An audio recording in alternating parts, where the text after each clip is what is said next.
ബഹുമാനപ്പെട്ട മുഖ്യമന്ത്രിക്കും അതുപോലെ തന്നെ പോലീസ് മേധാവികൾക്കും വളരെ സീരിയസ് ആയിട്ടുള്ള കാര്യം ഒരു അപേക്ഷയായിട്ടാണ് ഞാൻ വീഡിയോ ചെയ്യുന്നത്. അൺമാസ്കിംഗ് അനോമലീസ് എന്ന് പറഞ്ഞാൽ വളരെ മോശം രീതിയിൽ സംസാരിക്കുന്ന, വളരെ വൃത്തിയുടെ രീതിയിൽ സംസാരിക്കുന്ന ഒരു യൂട്യൂബ് ചാനലുണ്ട്. കുട്ടികൾക്കെതിരെയുള്ള ആക്രമണം, റേപ്പ്, അതുപോലെ തന്നെ ഏർലി ചൈൽഡ് മാരേജസ്, സ്ത്രീകൾക്കെതിരെയുള്ള ആക്രമണം തുടങ്ങിയ കാര്യങ്ങൾ സയന്റിഫിക് ആണെന്ന് പറഞ്ഞിട്ട് പലതരം ടിവി പ്രോഗ്രാംസിലും അല്ലാതെ അവരുടെ ചാനലിൽ കൂടി വന്നിട്ട് ഇങ്ങനെ ജസ്റ്റിഫൈ ചെയ്യാം. RCI സർട്ടിഫൈഡ് സൈക്കോളജിസ്റ്റായ ഡോക്ടർ ഗായത്രി മേനോൻ എന്തായാലും സൈക്കോളജി പഠിച്ച ഒരാളാണല്ലോ. സൈക്കോളജി പഠിക്കുമ്പോൾ ഒരുപാട് ബയസുകളെ കുറിച്ച് നമ്മൾ പഠിക്കാറുണ്ട്, കൊഗ്നിറ്റീവ് ബയസുകൾ. അതിൽ നാച്ചുറലിസ്റ്റിക് ബയസ് എന്ന് പറഞ്ഞൊരു സംഗതി ഉണ്ട്. ഒരു കാര്യം anything natural should not be morally good. അഥവാ എന്തെങ്കിലും ഒരു കാര്യം നാച്ചുറൽ ആണ് എന്നുള്ളത് കൊണ്ട് അത് ധാർമ്മികമായി ശരിയാകണം, അത് സമൂഹത്തിൽ നടക്കണം എന്നതാകണം എന്നവർ പറയുന്നതല്ല. സത്യത്തിൽ ഇങ്ങനെയുള്ളൊരു ബയസാണ് സത്യത്തിൽ. നമ്മൾ എന്തെങ്കിലും ഒരു കാര്യം നാച്ചുറൽ ആണ്, സയന്റിഫിക് ആണെന്ന് കേൾക്കുമ്പോൾ ഇതെല്ലാം കൊണ്ടും നല്ലതാണ് എന്ന് ചിന്തിക്കുന്നതാണ് ഈ നാച്ചുറലിസ്റ്റിക് ബയസ് എന്ന് പറയുന്നത്. ഇപ്പോൾ നമ്മൾ റേപ്പിന്റെ സയൻസ് പറയുന്ന സമയത്ത് ഇവരെല്ലാം റേപ്പ് നടക്കണം എന്നാണ് പറയുന്നത് എന്ന് പറയുമ്പോൾ കുട്ടികൾക്കെതിരെയുള്ള ആക്രമണത്തിന്റെ അതിൻ്റെ പിന്നിലുള്ള മനഃശാസ്ത്രപരമായ ചില കാര്യങ്ങൾ വിശദീകരിക്കുമ്പോൾ ഇവർ പോക്സോ അക്രമങ്ങളെ പ്രോത്സാഹിപ്പിക്കുകയാണ്, നോർമലൈസ് ചെയ്യുകയാണെന്ന് പറയുന്നത് അത് നമ്മുടെ നാച്ചുറലിസ്റ്റിക് ബയസ് കൊണ്ടാണ് അങ്ങനെ സംഭവിക്കുന്നത് എന്നുള്ളതാണ്. ഈ പോക്സോ കേസിനെതിരെ, അതായത് പോക്സോ കേസ് ചൈൽഡ് റേപ്പിനെ പ്രൊമോട്ട് ചെയ്യുന്ന അല്ലെങ്കിൽ സ്ത്രീകൾക്കെതിരെയുള്ള റേപ്പ് പ്രൊമോട്ട് ചെയ്യുന്ന ആൾക്കാരോട് ഞാൻ എന്താ സംസാരിക്കേണ്ടത്? മതത്തിന്റെ പേരിലും. ഇപ്പോൾ ഒരു ഉദാഹരണം പറഞ്ഞാൽ ഈ പോയിസണസ് മഷ്റൂം ഉണ്ടാകാൻ അതിൻ്റെതായ സയന്റിഫിക് ആയിട്ടുള്ള ചില റീസൺസ് നമുക്ക് അതിന്റെ പിന്നിൽ കാണാൻ കഴിയും. അത് ഒരു ഹൈഫേ സെൽസ് എന്നുള്ള ഈ കോശങ്ങളിൽ നിന്ന് അതിൻ്റെ ഉള്ളിൽ ചില ഫംഗസുകൾ രൂപപ്പെടുത്തുന്ന ചില ടോക്സിക് കെമിക്കൽസ് ഉണ്ട്. അത് പിന്നീട് ആരും തിന്നാതിരിക്കാൻ വേണ്ടി രൂപപ്പെടുന്ന ടോക്സിക് കെമിക്കൽസ്. നമ്മൾ ഇതൊക്കെ വിശദീകരിച്ചു കൊണ്ട് ഒരു സയന്റിഫിക് പേപ്പർ ഇറങ്ങി അത് നമ്മളൊരു വീഡിയോ ചെയ്താൽ അതിനർത്ഥം ഡോക്ടർ ഗായത്രി മേനോൻ പറയുക ഇവർ ഈ പോയിസണസ് മഷ്റൂം എല്ലാവർക്കും കൊടുക്കണം എന്നാണ് പറയുന്നത്.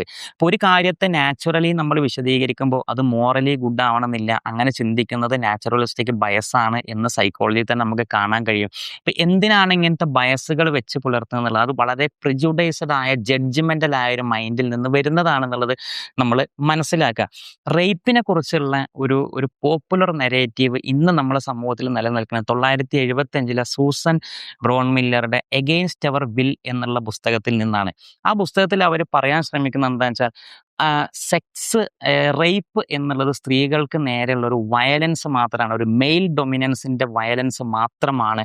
അതുകൊണ്ട് തന്നെ പുരുഷനെ ആ ഡൊമിനൻസിൽ നിന്ന് മാറ്റി നിർത്തിയാൽ അല്ലെങ്കിൽ ചങ്ങലക്കിട്ടാൽ സ്ത്രീകൾക്ക് ഇവിടെ ഇഷ്ടമുള്ള ചോയ്സായിട്ട് സ്വൈര വിവഹാരം നടത്താൻ സാധിക്കും എന്ന രൂപത്തിലൊരു നരേറ്റീവ് ബിൽഡ് ചെയ്യുകയാണ് സൂസൻ ബ്രോൺ മില്ലറിന്റെ പുസ്തകത്തിലൂടെ സംഭവിച്ചത്. ആ പുസ്തകം വളരെയേറെ ബെസ്റ്റ്സെല്ലറായി, വളരെ ഫേമസ് ആയി. ന്യൂയോർക്കിലെ ഒരു 100 പുസ്തകങ്ങളിൽ ഒന്നായിട്ട് വരെ അത് കണക്കാക്കപ്പെട്ടു. ഏറ്റവും ബെസ്റ്റ് 100 ബുക്സിൽ ഒന്നായിട്ട് വരെ കണക്കാക്കപ്പെട്ടു. പക്ഷേ ഇതിന് കുറേ ക്രിട്ടിക്സ് ഇറങ്ങിയിട്ടുണ്ട്. അതിൽ ഏറ്റവും പ്രധാനപ്പെട്ടാണ് 2000 പുറത്തിറങ്ങിയ എവല്യൂഷണറി ബയോളജിസ്റ്റും ആന്ത്രോപോളജിസ്റ്റും 2 പേര്, ക്രെയ്ഗ് പാമറും റാൻഡി തോൺഹില്ലും എഴുതിയ നാച്ചുറൽ ഹിസ്റ്ററി ഓഫ് റേപ്പ് എന്നുള്ള പുസ്തകം.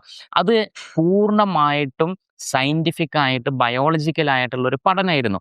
എന്തുകൊണ്ട് റേപ്പ് സംഭവിക്കുന്നു എന്നുള്ളത് വളരെ കൃത്യമായിട്ടുള്ള പഠനങ്ങൾ വെച്ചിട്ട് എഴുതിയ പുസ്തകമാണ്. അപ്പോൾ ഫെമിനിസ്റ്റ് നരേറ്റീവ്സിൽ പൊതുവെ വരുന്നൊരു രീതി എന്താണെന്ന് വെച്ചാൽ ഒരു മനുഷ്യന്റെ ബയോളജിക്കലും സൈക്കോളജിക്കലും ആയിട്ടുള്ള എല്ലാ സംഗതികളെയും നിരാകരിച്ചുകൊണ്ടാണ് അവരുടെ തിയറികൾ ഡെവലപ്പ് ചെയ്യുന്നത് എന്നുള്ളതാണ്. അത് ഭയങ്കര ഇമോഷണലായിട്ട് വരുന്ന സംഗതിയാണ്.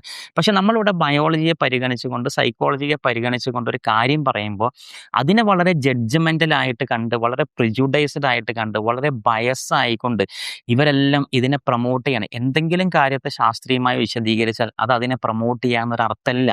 അപ്പോൾ ആ രൂപത്തിലേക്ക് നമ്മൾ ചിന്തിക്കുന്ന നമ്മളെ ചിന്തയുടെ കുഴപ്പമാണെന്നുള്ള മനസ്സിലാക്കുക. എനിക്ക് അവരോട് വ്യക്തിപരമായിട്ട് സംസാരിക്കാൻ താല്പര്യമില്ലാത്തത്. ഞാൻ RCI രജിസ്ട്രേഷൻ ഉള്ള ഒരു ഡിഗ്നിഫൈഡ് ആയിട്ടുള്ള സൈക്കോളജിസ്റ്റ് ആണ്. എനിക്ക് ഇതുപോലത്തെ വൃത്തിയിട്ട് സംസാരം പറയുന്ന ആൾക്കാരോട്, എനിക്ക് പോക്സോ കേസിനെതിരെ, അതായത് പോക്സോ കേസ് ചൈൽഡ് റേപ്പിനെ പ്രൊമോട്ട് ചെയ്യുന്ന അല്ലെങ്കിൽ സ്ത്രീകൾക്കെതിരെ റേപ്പ് പ്രൊമോട്ട് ചെയ്യുന്ന ആൾക്കാരോട് ഞാൻ എന്താ സംസാരിക്കുന്നത്? മതത്തിന്റെ എന്താണ് നമ്മളിവിടെ വൃത്തികേട് പറഞ്ഞത്? ഡിബേറ്റിന് വരാൻ താല്പര്യമില്ല.